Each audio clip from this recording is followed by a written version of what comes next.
Hello everyone, आप लोग अच्छे होंगे। और आज क्लास 11th का बायो का चैप्टर लिविंग वर्ल्ड, उसका एक क्विक रिव्यू लेंगे, जिससे बहुत कम समय में, बहुत ही कम टाइम में एक अच्छा कंटेंट मिल सके, जिससे आप रिवीजन कर सकें और जो पहली बार भी उसे पढ़ेंगे उन्हें भी समझ में आए। तो आइए स्टार्ट करते हैं। हमारा चैप्टर है लिविंग वर्ल्ड। तो लिविंग वर्ल्ड चैप्टर है, तो उसमें जो रिवाइज्ड एडिशन आया है तो उसमें ज़्यादातर पीछे का जो उसका बैक वाला पोर्शन था उसे काट दिया गया है। बहुत कम पोर्शन बचा है, तो बहुत कम टाइम में इसे हम पढ़ लेंगे एक बार। तो लिविंग वर्ल्ड, अब इसमें सबसे पहले जो हमें पढ़ना है लिविंग वर्ल्ड में, वो है कैरेक्टर्स ऑफ लिविंग ऑर्गेनिज्म। आप लोगों को दिख रहा होगा कैरेक्टर्स ऑफ लिविंग ऑर्गेनिज्म। पहला है ग्रोथ, फिर रिप्रोडक्शन, फिर मेटाबॉलिज्म, फिर सेलुलर ऑर्गेनाइजेशन, फिर कॉन्शियसनेस। तो ग्रोथ यानी जो एक इंट्रिंसिक ग्रोथ, एक एक्सट्रिंसिक ग्रोथ, लेकिन हमें इंट्रिंसिक ग्रोथ ही मेनली पढ़ना है। फिर रिप्रोडक्शन है, मेटाबॉलिज्म है, सेलुलर ऑर्गेनाइजेशन है और कॉन्शियसनेस है। अब इसमें एक आता है आपका डिफाइनिंग कैरेक्टर्स। तो डिफाइनिंग कैरेक्टर्स में वो कैरेक्टर्स जिनका कोई एक्सेप्शन नहीं है, यानी अगर कोई लिविंग ऑर्गेनिज्म है तो उसमें वो अगर ये कैरेक्टर प्रेजेंट है तो इसका मतलब ये हुआ कि वो लिविंग है, यानी लिविंग में ज़रूर ये प्रेजेंट होगा, और जिसमें ये प्रेजेंट होगा वो लिविंग होगा। तो उसमें आपका एक मेटाबॉलिज्म, एक है सेलुलर ऑर्गेनाइजेशन, एक है कॉन्शियसनेस। ये तीन हमारे डिफाइनिंग कैरेक्टर्स हैं। उसके बाद फिर अगले टॉपिक में हम आते हैं, तो है टैक्सोनॉमी। टैक्सोनॉमी क्या है? Branch of biology deals with identification, nomenclature and classification of organism. उसे क्या कहते हैं? टैक्सोनॉमी। एक ग्रीक वर्ड टैक्सिस और प्लस नॉमी से मिलकर बना है। अब टैक्सोनॉमी को फर्दर 4 पार्ट में, इसके 4 स्टेप है टैक्सोनॉमी के। पहला कैरेक्टराइजेशन, दूसरा आइडेंटिफिकेशन, तीसरा नॉमेनक्लेचर और चौथा क्लासिफिकेशन। फिर हम आते हैं आगे कि बायनॉमियल नॉमेनक्लेचर क्या है। यानी कोई भी नेम जो हम साइंटिफिक लिखेंगे तो उसमें 2 कंपोनेंट होंगे, एक होगा जेनरिक नेम और एक होगा स्पेसिफिक एपिथेट। और ये साइंटिफिक नेम, बॉटेनिकल नेम भी से या जूलॉजिकल नेम भी कहते हैं। Names are in Latin, names जो होते हैं लैटिन में होते हैं, लैटिनाइज्ड कहा जाता है या ग्रीक में कहा जाता है। फिर बायनॉमियल नॉमेनक्लेचर जो है, binomial nomenclature system was given by Carolus Linnaeus. Scientist का क्या नाम था? Carolus Linnaeus. इन्होंने बुक क्या लिखी? सिस्टेमा नेचुरा। इनकी बुक का क्या नाम था? सिस्टेमा नेचुरा बुक का नाम था। फिर एक अगली चीज़ हम पढ़ते हैं टैक्सोनॉमिक कैटेगरीज। यानी टैक्सोनॉमिक कैटेगरीज क्या हैं? तो taxonomic categories 7 obligate categories, 7 obligate. यानी पहला है kingdom, phylum, class, order, family, genus, species. अब इसकी जो ट्रिक है तो आप लोग ट्रिक से भी याद कर सकते हैं कि किंग फिलिप करके एक ट्रिक है, वो ट्रिक मैं किसी अपने शॉर्ट्स में डाल दूंगा। उस ट्रिक से भी आप याद कर सकते हैं और डायरेक्ट याद कर सकते हैं। Kingdom, phylum, class, order, family, genus, species. अब फ्रॉम स्पीसीज टू किंगडम, जब हम स्पीसीज से किंगडम की तरफ मूव करेंगे, यानी स्पीसीज से किंगडम की तरफ मूव करने पर डाइवर्सिटी क्या करेगी? इंक्रीज करेगी। डाइवर्सिटी क्या करेगी? इंक्रीज करेगी। यानी स्पीसीज से किंगडम की तरफ मूव करने पर डाइवर्सिटी क्या होती है? इंक्रीज करती है। यानी हम ज़्यादा डाइवर्स होते चले जाएंगे। ज़्यादा डाइवर्स होने का मतलब है कि ऊपर जाने पर बहुत कई प्रकार के हमें ऑर्गेनिज्म देखने को मिलेंगे, लेकिन जो कॉमन कैरेक्टर्स एक दूसरे के बीच जो कॉमन कैरेक्टर्स हम देखेंगे वो क्या होंगे? वो डिक्रीज करेंगे। कॉमन कैरेक्टर्स क्या करेंगे? डिक्रीज करेंगे।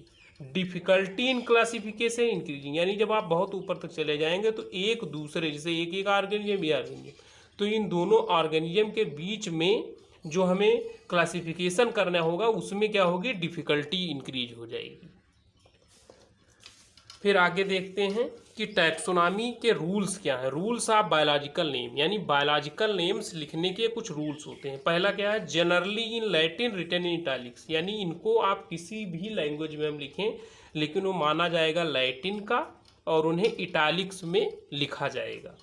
फर्स्ट वर्ड जीनस को रिप्रेजेंट करेगा, first word genus, and second word specific epithet को रिप्रेजेंट करेगा। हैंड रिटन, अगर हाथ से लिखते हैं तो सेपरेटली अंडरलाइन करना होगा। अगर प्रिंट किया जा रहा है प्रिंटर से तो इटैलिक्स में किया जाएगा। फर्स्ट वर्ड जो होगा start with capital letter, first word किससे स्टार्ट किया जाएगा, कैपिटल लेटर से। And second word start with small letter, second word को स्मॉल लेटर से। मैंजीफेरा इंडिकालिन, एक जो एनसीईआरटी में एग्जाम्पल दिया हुआ है मैंजीफेरा इंडिकालिन, तो ये देखिए जब हमने अगर लिखा तो इसको ये यहाँ पहला इसका कैपिटल से लिखा है, फिर ये स्मॉल से लिखा है, और फिर लिन जो है लिन के बाद एक डॉट लिखा जाता है। ये ऑथर नेम को सिग्निफाई करता है। फिर आइए देख लेते हैं फुल फॉर्म, बहुत वेरी इंपॉर्टेंट, कई बार नीट के एग्जाम में पूछा गया। ICBN international code for botanical nomenclature, international code for botanical nomenclature. ICZN international code of zoological nomenclature, international code of zoological nomenclature. अब एनसीईआरटी में एक टेबल दी गई है जिससे भी कई बार क्वेश्चन अगर बनता है तो इस टेबल से बनेगा, या एक ये जो हमने अभी आपको ये फुल फॉर्म वाला दिखाया इससे, या रूल पर बनता है डायरेक्ट क्वेश्चन, मेनली यहीं से बनता है। तो एक बार ये देख लेते हैं। Solanum tuberosum potato, panthera leo lion, solanum nigrum मकोई, solanum melongena brinjal, homo sapiens man, musca domestica house fly, triticum aestivum wheat. चलिए एक बार वो टेबल भी आप लोगों को मैं एनसीईआरटी से डिक्टेट कर देता हूँ।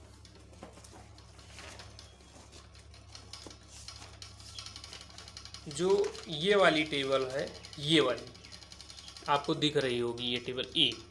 तो इसमें देखिए ये टेबल आप इस पर वेरी इंपॉर्टेंट, अपनी एनसीईआरटी में वेरी इंपॉर्टेंट मार्क कर लीजिएगा। Man, homo sapiens, homo, hominidae, primata, mammalia, chordata. House fly का फिर इसी तरह आपको याद करना, house fly musca domestica, musca, muscidae, diptera, insecta, arthropoda. फिर इसी तरह मैंगो का, mango, mangifera indica, mangifera, anacardiaceae, sapindales, dicotyledonae, angiospermae. फिर इस तरह हुइट का, triticum aestivum, triticum, poaceae, poales, monocotyledonae, angiospermae. और कुछ मैं एनसीईआरटी की हिडन लाइन जो आप लोग छोड़ देते हैं और जहाँ से कभी कभी नीट में डायरेक्ट क्वेश्चन आ जाता है, वो आप लोगों को मैं बताए देता हूँ। एक ये लाइन आपके लिए है, ये लाइन पर आप अंडरलाइन कर लीजिएगा कि ये वाली लाइन, दीज टैक्सोनॉमिक ग्रुप्स या categories are distinct biological entities and not merely morphological aggregate.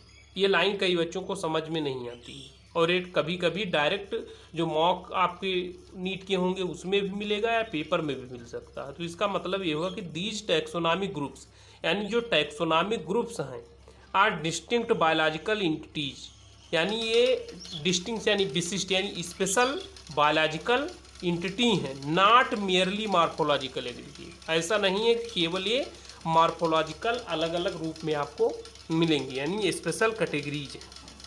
उसके बाद एक जो आप लोग छोड़ देते हैं कोमा पेशेंट वाला क्वेश्चन, कई बच्चे गलत आंसर लिख लेते हैं। In coma patient consciousness is present but self consciousness is absent.